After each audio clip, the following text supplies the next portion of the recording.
So I'm glad today to be here, and especially for those who are not from Kenya, I hope you learned something about Kenya and why this destination is so magical and a paradise. That next time when you have a physical event, you'll make sure you're here. So that not only to learn from experts within the room, but also discover what Kenya is about, visiting Nairobi National Park, the museum, discovering why Kenya is a cradle of mankind. So that will be a nice opportunity that will work with Victor to see how to ensure that you actually get to visit the country beyond the seminars and the different talks that we have.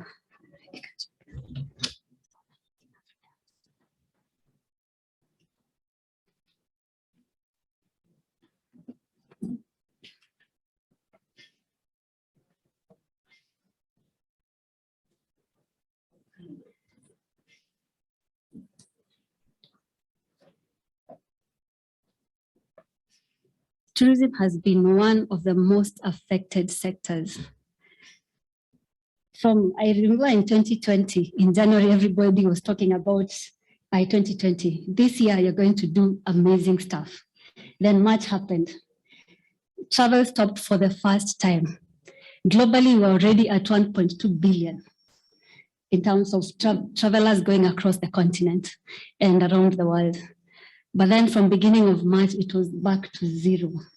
And this was just something that was very unprecedented. It was not in our strategic plans, because our strategic plans was growing the numbers by 10%, 20%, increasing revenues, getting travelers to go around the country, not just Masai Mara, but getting them to go to Kisumu, getting them to go to Turkana and every other part of the country. Because we're looking at the industry. The hotels need people to use their beds. The restaurants need their seats to be filled. The islands also were looking at growing their numbers. But now with tourism now gone, because once the borders were closed, there was no more travel. What happens? It actually felt like being in an elevator that has broken. I don't know anybody who's been in such an elevator. You start going down and you think you've reached the ground floor, then you stabilize a little bit, then suddenly it starts going down again. Then you realize, okay, we are not done yet. Then after some time you think, okay, now we are better. We can start planning again. The strategic plans that we had, the campaigns that we were to run, let's now get it back on track.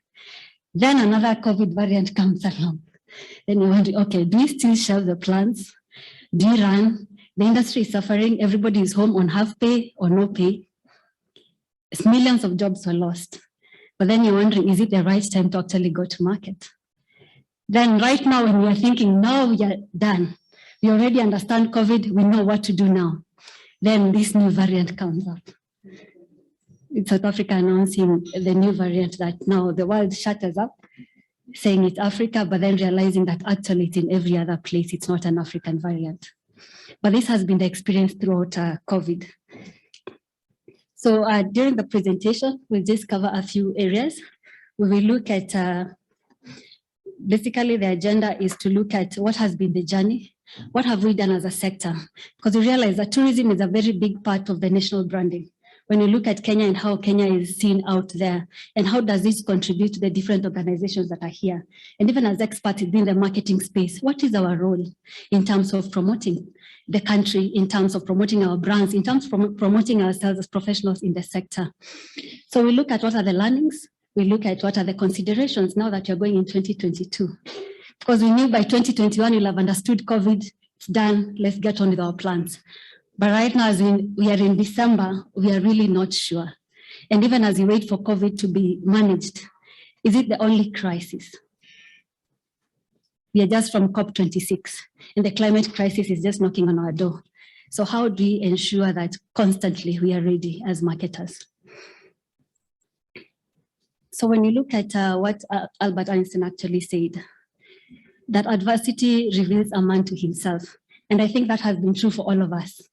As individuals, as organizations, as countries, you get to understand ourselves when you know that you need to work from home and you don't know if your job is guaranteed, what really comes to mind? A number of people invested a lot in personal growth. Myself, I invested, I think, over 200 hours of just personal growth during 2020, 2021. Because now that you're working from home, you're able now to work 8 to 5, but still get to now attend conferences, summits, webinars. At the beginning, it was about panic. Are we going to die in this COVID? Are we going to survive? And then after that, now moving into webinars in terms of my own personal growth as an expert, as a professional. After that is, how do I advance? Now that COVID is here and you're living with COVID. So I think even as a country, we got to understand what are the weak systems, even in organizations, what are the weak areas that we have? The underbelly of tourism was now wide open because we believe things are fine. Everything is fine, you're just worried. Then COVID happened. Over 80% of the companies in the tourism industry were focusing on international travelers. There was none coming in. You still have to pay the bills. You still have to pay your employees. You still have to survive as a business. So majority were going into domestic. But if you had never invested in domestic travel, this was a challenge even for the big operators during this time. Then as a company, then it becomes very real that we were focusing everything in one basket. But right now that basket is no longer possible until further notice that is not within your control. What can we do now? Do you divest from tourism and go to another sector? Do you leave your tour operation and go opening a manufacturing plant that maybe you know nothing about? So it was a moment of reflection, just thinking, what are we going to do next? And even as individuals, I think majority discovered their purposes. I don't know how many in the room discovered their purpose during this period, just realizing you're meant for more. You're an individual, yes, within an organization, but you're not only a marketer. You're a mentor, looking at what Sarah mentioned about what they're doing with the young people. You can contribute your skills in helping the next generation discover for themselves what the industry has to offer. But then there's a lot more. So you discover within the person, there's a lot more that they can do. And here it's no longer work-life balance. Work and life is one. You're one individual. How do you make it work? Because everybody was working from home. So it was an amazing season for me. And also, although it's been painful, definitely, for a number of companies, a number of individuals who lost their jobs, a number of families that had to relocate back to their shags to actually see how to manage life. If you look at hotels, for example, at Neptune in Diani, in January 2020, they were serving over 700 clients per day. By March, end of March, you're going back to zero. How does such a property actually survive and be able to weather the crisis until everything is back to normal? So those are some of the questions that are going at individual level, at organizational level. As a sector, also realizing that the way we are structured as a sector, there's need for us to rethink. Others will not survive another crisis. In terms of just looking in one direction, in terms of clients, in terms of how we are we've created our industry de facto. It's mainly the large boys who are really surviving. But then if you look at during COVID, the smaller young people who are coming with innovative products for Kenyans and also for international travelers are really thriving. One of them actually told me 2020 was the best year ever. I didn't expect to hear that.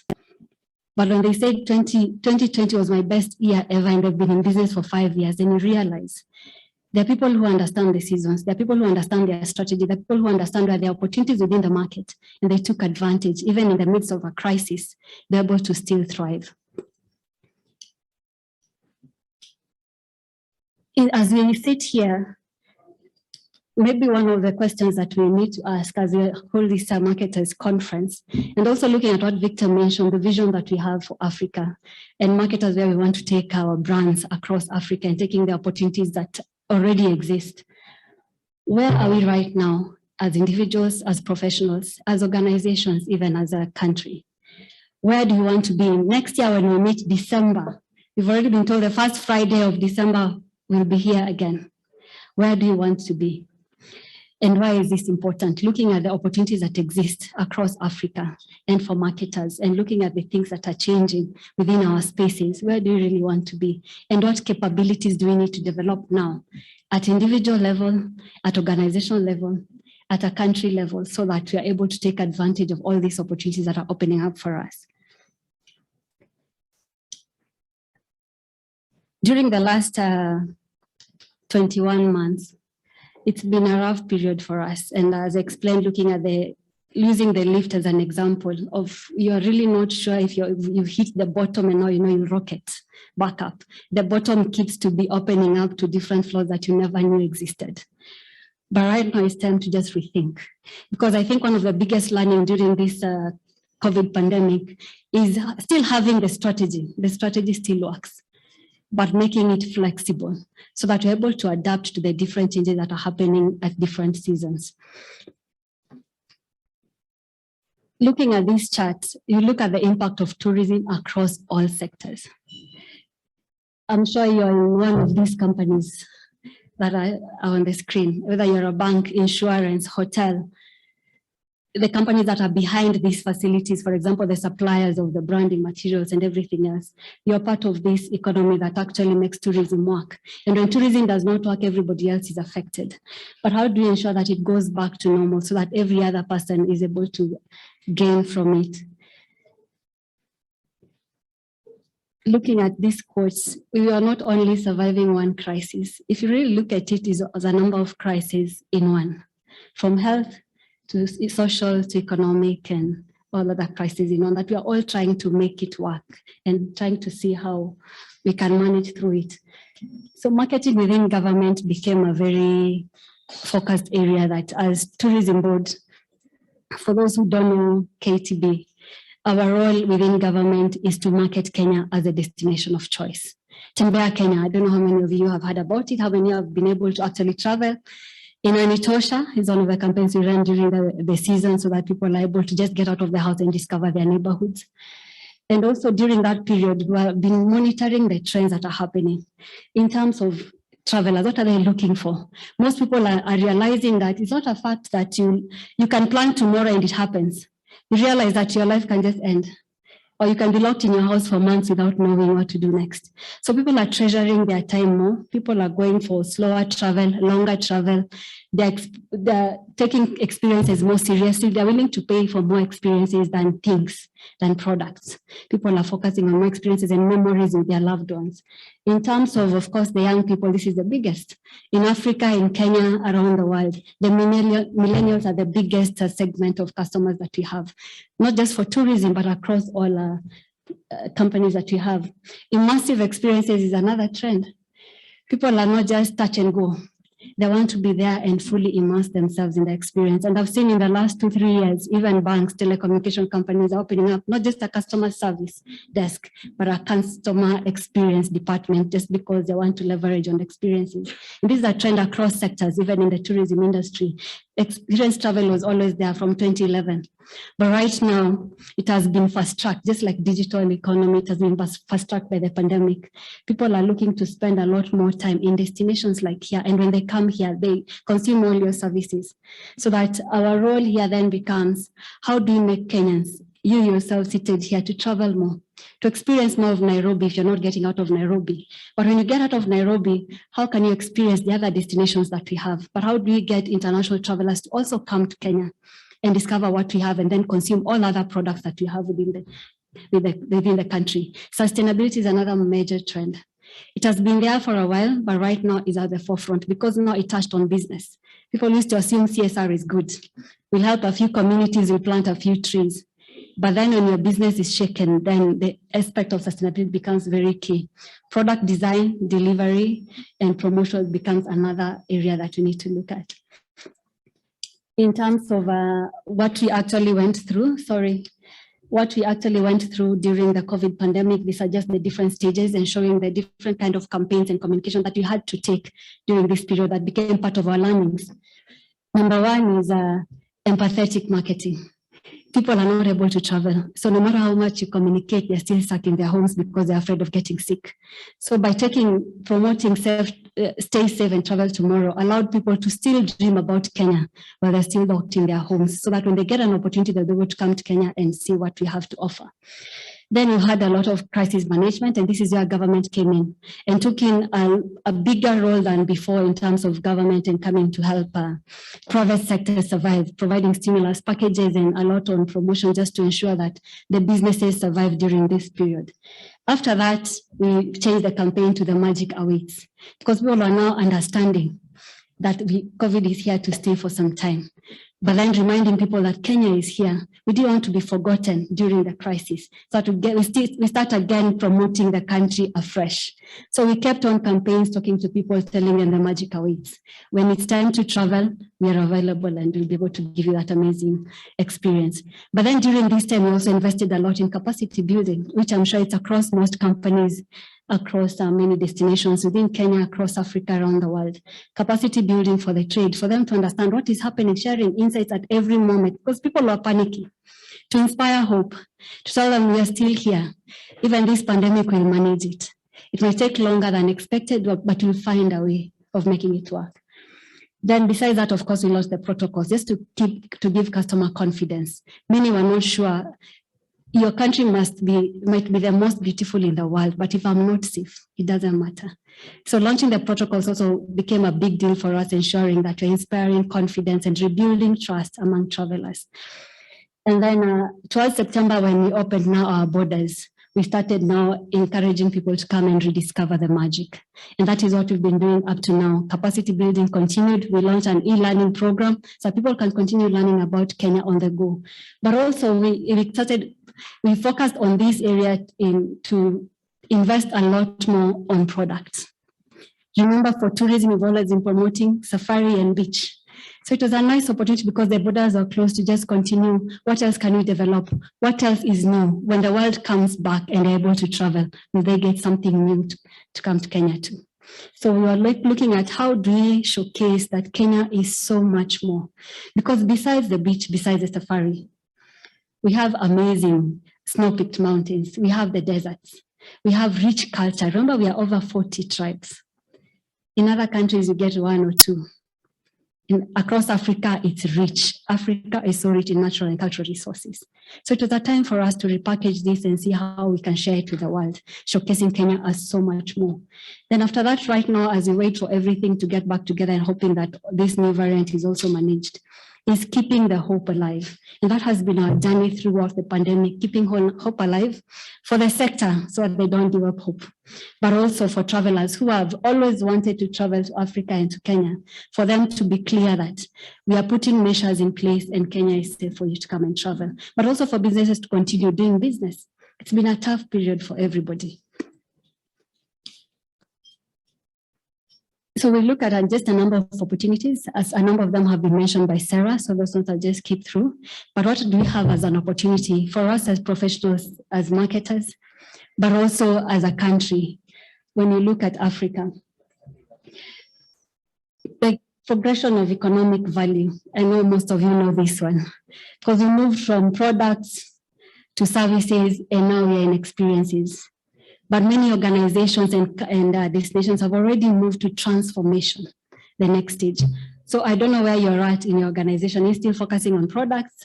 Are you adding services as a value add? Are you already moving into experiences? So what's next? Even as the world opens up, are we still going to be offering the same thing, or are we moving to be ahead of the curve? When it comes to Africa-wide, we have this Africa Free Intercontinental Trade Area. Conversations have been ongoing. I don't know how many of you have already been involved in these conversations. There's a lot that is happening.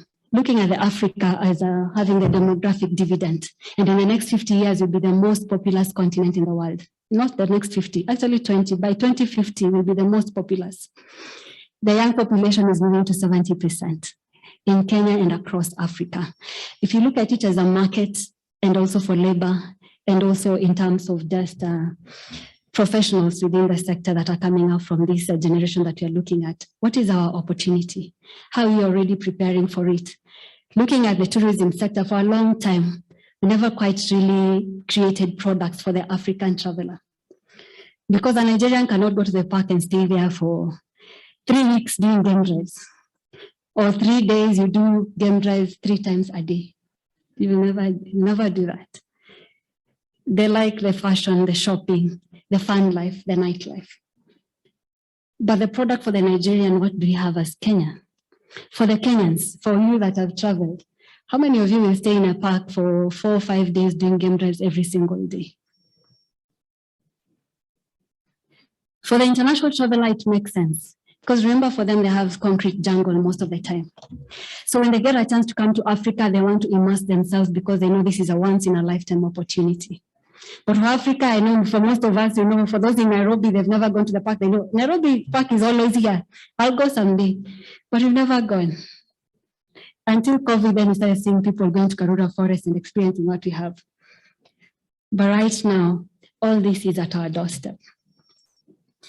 How are we changing as an industry to ensure that we are catering for the African traveler and for the domestic traveler? And this is where, when you look at product development, is looking at theme parks, for example. How do we enhance our experiences, even of the malls, not just going to the supermarket and eating? What else? How do we create experiences out of them? Because when you look at Europe and you look at every time you're being told, France, they have 60 million travelers going there. Look at all these smaller countries, they have 60 million, 70 million, 30 million. We are talking of 2 million and we're celebrating. But unless we are able to innovate and create amazing experiences that Kenyans can enjoy and Africans can also enjoy, and making our cities vibrant, and that will depend on all of you to make it that way. We cannot reach the 5 million, the 10 million, because safari will always be a niche product. So it's a challenge that even as we look at COVID, we are locked in by you. We are only within this room as domestic travelers. If you're not innovating and the international travelers are not coming, then we'll also be lost. And that is a challenge that we've also gotten through COVID. It has been there before, but COVID also made us realize that this is where we are at. And if we don't innovate at this point, then it's not going to work. We need to find a way to ensure that we are inclusive in terms of the markets that we target. Domestic travelers are also a market that we need to travel. And the domestic traveler is not one. We have those who are budget travelers that everybody thinks that is a domestic traveler, but there are those who are also ready to spend more, 100,000 a night in places like Loisaba, Olaro, Elewana properties, among others. And it happens, and they get full. During COVID, they are full. But for our mindset, for majority of people in the sector did not think of that. They thought of the Kenyan, will always bargain, will always want the cheapest cost, but sometimes you're looking for experiences and you're well-traveled. And if they're giving you value, you'll actually do it. So when you look at this CFTA, it's an amazing opportunity for us, even as marketers. We've seen a trade in services, but we've also looked at professionals level. We have memoranda of understanding and mutual recognition across countries, but I didn't see any marketing there. We have the lawyers exchanging and understanding that when you practice in Uganda, you can practice in Kenya. When you practice in Nigeria, you can practice in Kenya. But for marketing, we've not seen a proposal yet. How do you want to go around this? So it's an opportunity for us to consider as professionals, but also to consider the opportunities in terms of market and how we can take our brands. But not only that, as we look at Brand Africa, I know it has taken long to develop these lions on the move from the dark continent and making Brand Africa actually a reality. It has taken some time. But then how do we brand ourselves as Kenya, as individual brands, to take advantage of this so that we are seen at the continental level? We have expanded markets. We have a bigger labor pool. Right now, I can work in Lagos from Kenya with the technology that we have, with the services that you're already providing. Careers are now, people are looking at portfolio collections. Not just because I've been in marketing and in government for 15 years, it becomes the only way I can work. People are reinventing themselves and seeing how else can they work. And people are looking across countries. It's no longer you must be there physically. But now as marketers, what is their opportunity right there? So trading services is also another opportunity that you have within CFTA. But right now it's being coordinated by the Ministry of Trade. So within your sectors, you always have representatives. If there's none, you can always call on the Ministry of Trade for you to be part of the conversations. We've already developed the Kenya strategy for CFTA on how we want to engage. We already developed the East African strategy, which is going to be validated at the end of within this month, because the president have already put a target on when all this must be done so that we are able to freely trade across the continent. So this could be an opportunity for us to put in a proposal for marketing and how we can do mutual agreements. But as Victor said, I think it's also a long way for us to start reorganizing, because it's not the same across the continent in terms of how many really have an organization, a platform for them to put on the ideas as marketers. I'm almost done. This one suggests about national branding, and here we have a speaker who will be talking more on the national branding, but just to see that tourism is a big part of national branding, because you see every trader that comes here, every business person that comes to Kenya, every investor that comes to any country is a tourist first, because they come and explore what are the opportunities before going back and deciding how to invest within the sector. So this becomes very pivotal, but then we also need companies. We want products that can help tell the brand story. The brand Kenya had come up with a Made in Kenya, so that if you look at CFTA, they're also looking at roots of origin, place of origin of all these products. So the more that you get made in Kenya, it raises your profile as a brand. So those are the areas that we can look at organizational level of how to take advantage and make the national brand even stronger. That is just to show that even during the pandemic, the position of Kenya brand was stronger. We are now at number 46. Before we are at 65 in 2019. So despite the crisis, there are a number of things that we did right that help us to get even a better position as a country. In terms of curating stories that has been talked about, in terms of content marketing, but it's about how do we create our own stories as Africa? How do we create our own stories as Kenya, so that at the end of the day, your story is not being told by someone else. We are here, we understand the story. About our brands, it's us that tell the story. Even our own personal brands, we are the one to curate the stories. So that is the biggest, you see, it's right at the center. You could have the product and everything else, but what stories are you curating about it so that you can connect to the consumers?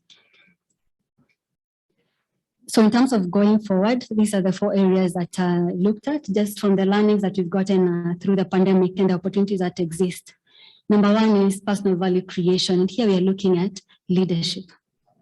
Leadership at a personal level, leadership at organizational level, and leadership at a country level. How are we developing and growing as leaders so that we're able to have a leadership mindset and take advantage of the opportunities that exist.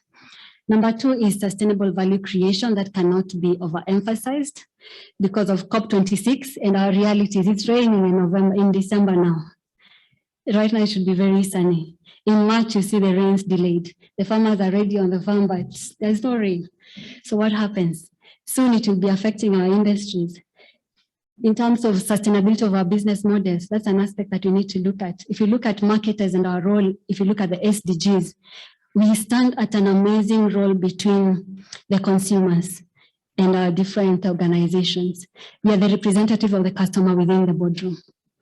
We are able to actually influence consumption of products, consumption of services.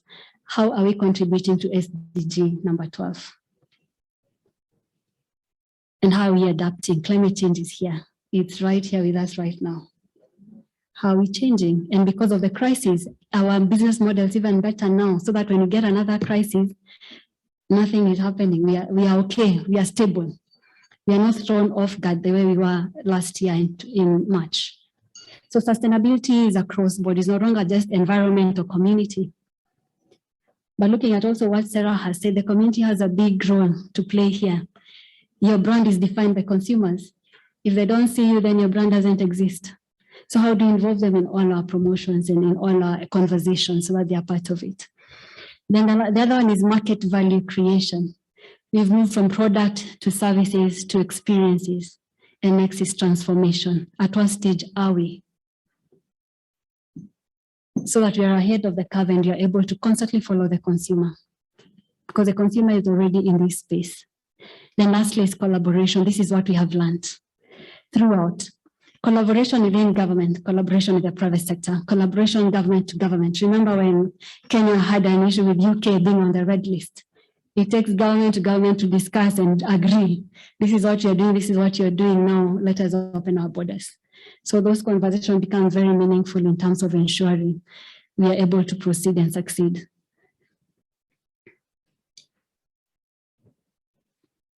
As I finish, watching Wakanda with my children, I've watched it so many times.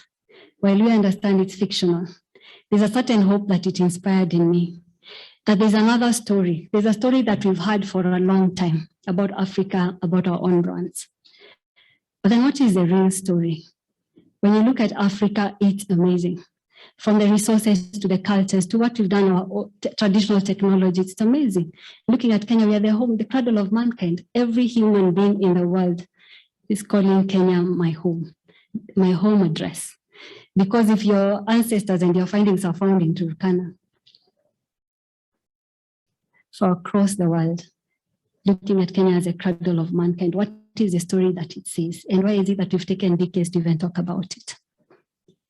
And we used to survive before colonialism. We used to survive and create technologies that helped our ancestors to survive. So where is that story? When we say Lake Victoria, did the lake not exist before it was discovered? All these things that are named different names, did they just appear when they were discovered? We had it all this time. So when I remember Wakanda, I remember what is our actual story and have we said it? And as long as you're not saying it, the stories that you'll hear will always glorify the hunter. So as marketers, this is also the role that we play for our organizations, for our countries. What are the stories that we are curating every day to change the narrative and to influence how everything else is taken, even as we look to unlock Africa? Sorry, I'm going too fast. So for us to really unlock Africa, I just wanted to leave you with this quote from Steve Jobs. That it takes the crazy ones and the misfits for them to actually change anything. Because it's those that you think they can't change are the ones that actually change the world. Thank you very much for your time.